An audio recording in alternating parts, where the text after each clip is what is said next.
shows up the second period and says, "Hey, what's up, guys?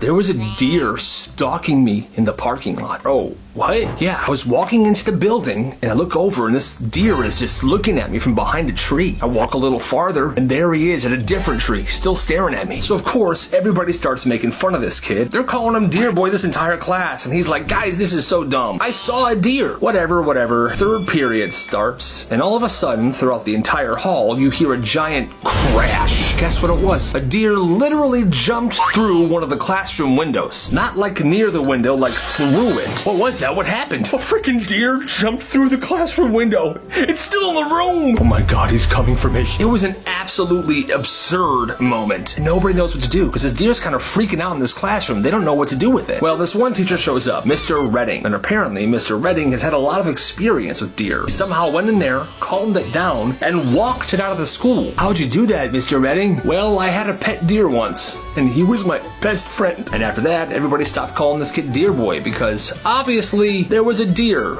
near the school and it jumped through the window. I wonder if it was coming for him. That's kind of freaky. E minus? That's just a B in a tuxedo. Oh, what? So this kid turns in an essay. He gets it back a few days later. A minus. Solid, clean grade. He's feeling good until he gets in the car and shows his mom. Why is it not an A plus? I don't know. It's still an A. An A minus is just a fancy B. You're rewriting it. So that night, he rewrites the entire thing. Adds more quotes, changes the intro, tightens everything up. Next day, he turns it in again. The teacher's confused, but she said she'll take a look at it. 2 days later, the same result. Still an A minus. He shows his mom.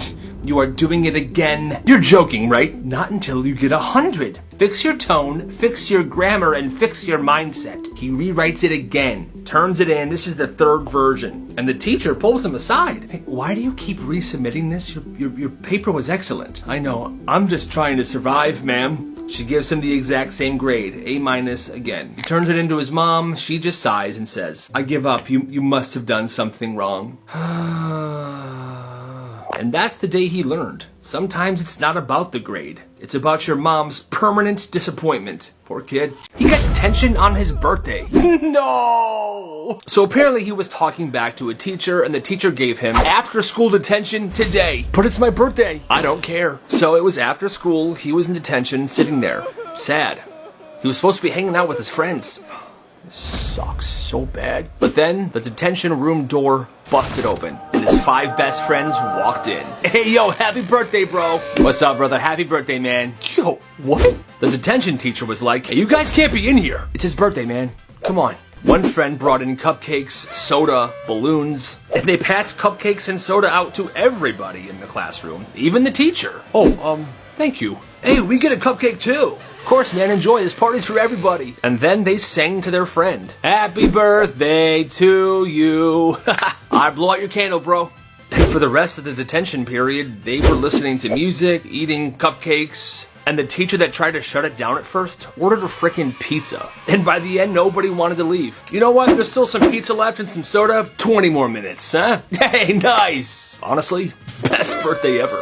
That's frickin' awesome. So it was senior prank season, and this one might have been the most beautiful senior prank this school has ever seen. It's the last week of school, and the seniors show up. They've got a ladder, a few backpacks, and they're carrying bags upon bags of something. How much you get? 30 pounds. You're kidding. Nope. 30 pounds of confetti. They sneak into the assembly hall where the school organ is. Now the school was about to have an assembly, and for some reason at every single assembly, the music teacher plays the organ. Now it's a giant old organ with these large pipes, and these pipes stretch up to the ceiling. With the ladder set up, they climb up, and they start pouring confetti straight down each of the organ's pipes. And not just a little confetti. Pounds of it, until pretty much every pipe is stuffed. Well, only one teacher is in on it, and that's the music teacher. He gave them the green light because that old organ was being thrown out anyway. But nobody else knows about this, okay? So, 2 hours later, the whole school is crammed in for this assembly. The principal gives his speech, and then the organist starts playing. Whoosh! A cloud of confetti blasts into the air like fireworks while this beautiful organ music is playing.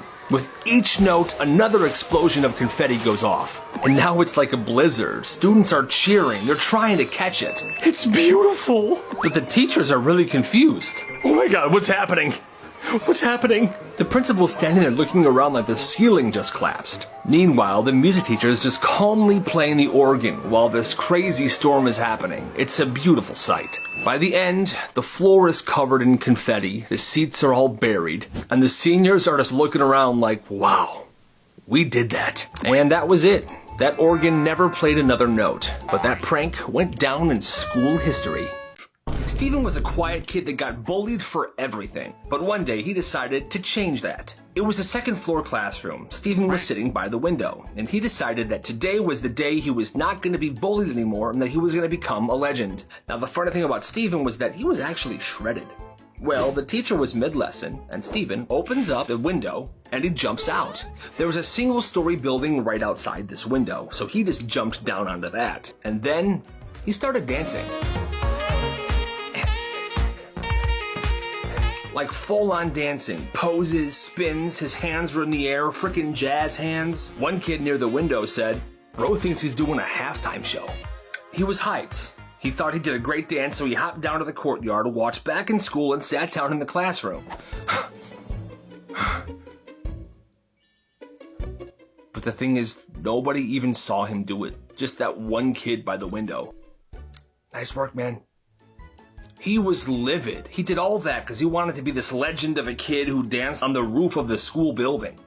But no one noticed him, so the next week he came and he did it again. Same class, same window, same routine, and again, nobody noticed.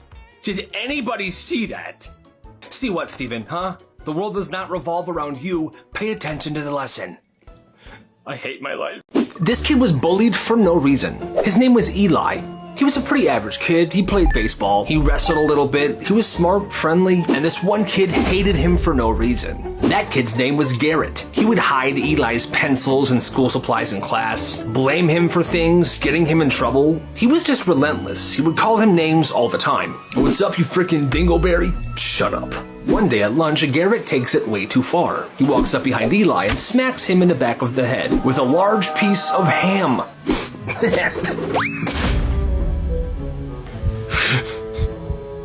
Everyone around them goes completely quiet. Eli stands up. He's completely silent. He turns around and he grabs Garrett by the shirt. And he slams him right into the ground. Garrett's nose was broken. His jaw was fractured. He had to have his jaw wired shut for 6 weeks. After that day, everybody in school called Garrett the Ferret. Eli was suspended for a few days.